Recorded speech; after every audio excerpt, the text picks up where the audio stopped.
Quand tu penses au mot otaku, qu'est-ce qui te vient à l'esprit? Quelqu'un qui aime les animes? Une chambre qui sent mauvais? Mais au Japon, comment les Japonais voient-ils ce genre de personnes? Comment vivent-ils? Est-ce qu'au pays des animes et mangas, on peut courir dans les rues comme Naruto ou s'habiller en servante d'anime sans que personne ne te juge? Eh bien, tu vas le découvrir dans cette vidéo. Je vais te raconter comment est la vie d'un otaku au Japon. Si tu aimes aussi les animes, les tokusatsu ou même les voitures japonaises, et moi j'adore ça. Abonne-toi à la chaîne, car ici, c'est ta place. Je m'appelle Simon et vous êtes sur Route Asiatique. Quand on parle d'otaku, il faut commencer par expliquer ce que signifie ce mot, car, en dehors du Japon, beaucoup de gens pensent qu'un otaku est simplement quelqu'un qui aime les animés ou les mangas, ces dessins animés japonais. J'aime regarder Naruto, donc je suis otaku. Mais au Japon, c'est bien plus complexe. Être otaku n'a pas seulement à voir avec les animés ou les mangas. Un otaku peut être passionné par absolument n'importe quoi. Il y a des otakus de jeux, des otakus d'idoles, ces groupes et chanteuses du Japon. Des otakus de train, oui, même des otakus de voitures, et la liste continue. En gros, un otaku est quelqu'un qui est vraiment obsédé par une passion spécifique, et quand je dis obsédé, je veux dire que cette personne vit littéralement pour ça, tout le temps. Cependant, cela entraîne aussi quelques complications sociales. Être un otaku au Japon peut être quelque chose de positif si on veut être bien optimiste. Cependant, la plupart du temps, cela a une connotation un peu plus négative et n'est pas vraiment bien vu par les Japonais. C'est comme si l'on te percevait comme une personne un peu isolée, vivant dans son propre monde, ce qui peut effectivement engendrer certains préjugés. On peut même te voir comme quelqu'un de bizarre ou d'asocial si tu dis ouvertement que tu es otaku au travail, par exemple. Mais qui sait, peut-être que tes collègues sont eux-mêmes otaku et t'apprécient pour cela. Peut-être que ça vaut le coup de prendre le risque. Il est intéressant de rappeler que le Japon est le berceau de la culture otaku. Après tout, c'est de là que viennent tous les animés, les mangas et les jeux que les gens adorent tant. De l'extérieur, on pourrait penser qu'être otaku au Japon, c'est le paradis, mais ce n'est pas tout à fait le cas. En réalité, comme je te l'ai dit, être otaku peut ne pas être perçu très positivement. Bien sûr, il y a des endroits incroyables comme Akihabara, le rêve de tout passionné avec ses boutiques, ses cafés à thème et ses événements dont je vais te parler un peu plus tard. Mais dans la société japonaise dans son ensemble, tout le monde ne voit pas cela d'un bon œil.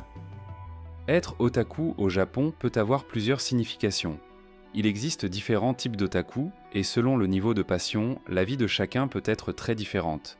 Il y a des otaku qui parviennent à mener une vie équilibrée, participant à divers événements et s'amusant, mais il y a aussi ceux qui finissent par s'isoler du monde en raison de leur obsession pour une passion qui consomme toute leur vie.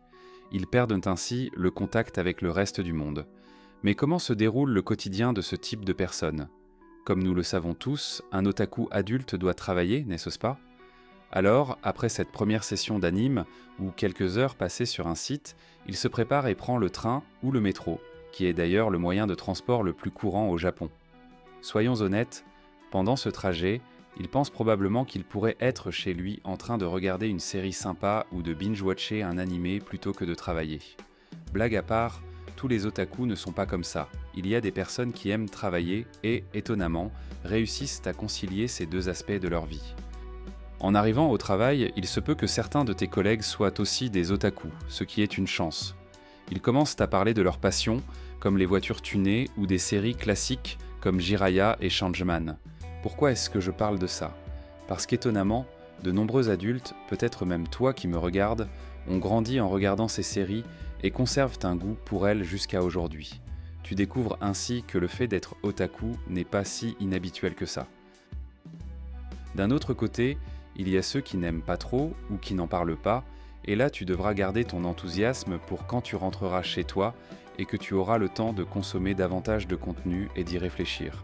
Donc, au fond, ce n'est pas une personne si différente des autres. Mais attends, tu penses que ça s'arrête là? Détrompe-toi. On parle du Japon et c'est différent, oui. Le Japon n'est pas la terre des otaku pour rien. Il y a plein de choses à découvrir dans ce pays quand on a des hobbies comme ceux-là. Une partie très intéressante de cette culture au Japon, ce sont les cafés à thème. Un vrai otaku finira par aller dans un maid café ou un autre type de café thématique. Je sais que la plupart d'entre vous savent ce que c'est, mais pour ceux qui n'ont jamais entendu parler de ça, les maid cafés sont des établissements où les serveuses s'habillent comme des maids d'animé et vous traite comme si vous étiez le maître de la maison. C'est un peu bizarre, mais c'est une expérience très otaku, et certaines personnes disent que c'est sympa, même si ma copine me tuerait si j'allais dans un endroit comme ça. D'ailleurs, ce ne sont pas seulement les maid cafés qui existent. Il y a des cafés thématiques sur tout, de Pokémon à des personnages célèbres d'animé, et même des cafés de ninja pour que tu te sentes comme un ninja en prenant ton café. Je ne sais pas qui voudrait se sentir ainsi, mais ça existe, n'est-ce pas ? En plus des cafés, il y a des magasins entiers basés sur des œuvres comme le célèbre One Piece, où tu peux trouver toutes sortes d'articles liés à l'anime et au manga, et ça ne s'arrête pas là. Tu trouveras aussi une série de parcs à thème qui simulent l'univers de l'anime ou de l'œuvre que tu aimes dans la vie réelle. Oui, il y a un parc à thème Naruto où tu peux courir dans les villages et même déguster un bon ramen au Ichiraku, le restaurant préféré de Naruto. Et calme-toi, jeune otaku adulte, tu n'as pas à te sentir isolé par tout ça. Ces lieux ne sont pas seulement pour les enfants, tu peux très bien mettre un bandeau et courir avec les bras en arrière sans craindre d'être critiqué. Maintenant, il est impossible de parler d'otaku sans mentionner la technologie. Et quand je parle de technologie, je ne parle pas seulement de regarder des animés en haute définition. Je parle de réalité virtuelle, de robotique et même d'intelligence artificielle qui te permet d'interagir avec tes personnages préférés d'une manière un peu étrange. Tu dois imaginer comment cela va se passer, n'est-ce pas ? Le Japon est très en avance sur le monde dans ce domaine. Il y a des gens qui passent des heures plongés dans la réalité virtuelle où tu ne fais pas que regarder un animé, mais où tu vis à l'intérieur. Imaginez marcher dans les rues d'une ville futuriste ou lutter aux côtés de votre héros d'anime préféré. Pour certains otaku, c'est déjà une réalité. Les jeux mobiles comme le célèbre G sont également une partie intégrante de la routine des otakus. Ils ne jouent pas seulement à ces jeux à tout moment de la journée, mais ils dépensent également de l'argent réel avec ces systèmes de gacha, une sorte de roulette virtuelle où vous tentez votre chance pour obtenir un objet rare. Certaines personnes deviennent tellement obsédées qu'elles finissent par dépenser énormément d'argent. Comme tout dans la vie, la technologie a ses excès. Il y a même eu un cas célèbre d'un homme qui a épousé un hologramme. Oui, vous avez bien lu, cet homme a réellement épousé l'hologramme d'un personnage nommé Hatsune Miku, qui est une sorte de chanteuse virtuelle au Japon. Il a acheté un dispositif qui lui permettait d'interagir avec elle et a décidé d'officialiser la relation. Je ne sais pas si c'est drôle ou triste. La cérémonie a vraiment eu lieu, mais bien sûr, cela a suscité beaucoup de débats au Japon. L'obsession peut parfois amener les gens à adopter des comportements extrêmes. Certaines personnes passent tellement de temps immergées dans des jeux ou la réalité virtuelle qu'elles finissent par se couper du monde réel.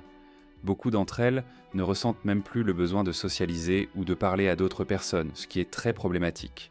Les personnages d'anime ou de jeux deviennent presque des amis, ou des substituts d'amis, et cela commence à consommer leur vie. Évidemment, cette situation ne concerne pas tout le monde. Tous les otaku ne sont pas comme ça, mais au Japon, ce n'est pas un cas rare. Le bon côté, c'est que la technologie a également ouvert des opportunités incroyables. Certains otaku utilisent la réalité virtuelle pour créer leurs propres animés. Ils réalisent des animations indépendantes ou développent même des robots basés sur des animés. Le Japon est très connu pour être à la pointe de la robotique et une grande partie de cela est influencée par la culture otaku. Vous avez même des événements entièrement dédiés à cela où vous pouvez voir des robots qui semblent tout droit sortis d'un animé, ce qui est très cool. Un point que je voulais aborder avec vous, c'est que toute personne passionnée par quelque chose finit par en parler trop, ce qui peut agacer les autres. Cela génère une certaine rancœur à l'égard de ces groupes. C'est encore pire dans le cas des otaku car ils forment un grand nombre de personnes qui vivent dans cet univers. Encore une fois, je sais que ce n'est pas le cas pour tout le monde. Tous les otaku ne sont pas comme ça. Mais le problème majeur, c'est qu'une petite partie de ces fans représente d'une certaine manière l'ensemble de la communauté, et tous les otaku finissent par être mis dans le même panier. Je sais que ce n'est pas juste, mais cela arrive. La conséquence de cela, c'est que les otaku, surtout les plus passionnés, finissent souvent par s'isoler socialement. Ils sentent qu'ils ne sont pas bien perçus et commencent donc à préférer vivre dans leur propre monde. Beaucoup d'entre eux se réfugiant dans des lieux comme Akihabara, où ils peuvent être eux-mêmes, sans se soucier de ce que les autres pensent. Malgré tout cela, on ne peut pas généraliser. Tous les otaku ne vivent pas isolés et ne sont pas vus négativement. Il y en a beaucoup qui ont une vie complètement normale, avec un travail, des amis et une famille, et qui apprécient simplement quelques hobbies pendant leur temps libre sans que cela ne consomme leur vie.